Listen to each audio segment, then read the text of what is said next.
अस्सलाम वालेकुम दोस्तों, कैसे हैं? उम्मीद करता हूँ सब ठीक ठाक होंगे। मैं हूँ सरी।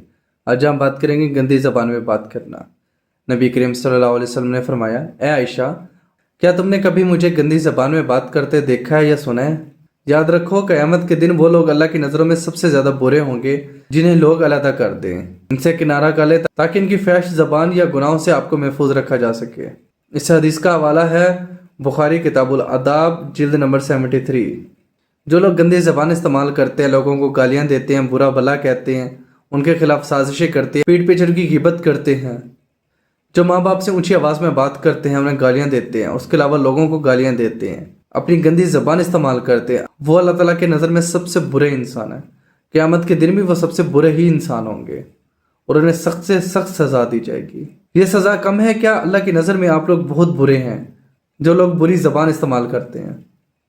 हज़रत अली रज़ी अल्लाह अन्हु फरमाते हैं कि आपकी एक दफ़ा गाली देने से, चाहे वो आपने मजाक में दी है या वैसे दी है या गुस्से में दी है, वो आपकी कब्र में एक बिच्छू पैदा करता है और बिच्छू के एक दफ़ा डसने से इंसान 70 हाथ ज़मीन के अंदर धंस जाएगा। तो सोचे गाली देना कितना सख्त अजाब है, और गंदी ज़बान इस्तेमाल करना उससे भी ज़्यादा सख्त अजाब है कि अल्लाह ताला आपसे नाराज़ होंगे क़यामत के दिन भी। अल्लाह ताला हमें बुरी ज़बान इस्तेमाल करने से बचाए, महफूज रखे।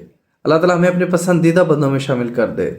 अल्लाह ताला हमें उन लोगों में शामिल करे जिनसे मेरा रब राज़ी है। अल्लाह ताला हमें अमल करने की तौफीक अता फरमाए। जज़ाकल्लाह।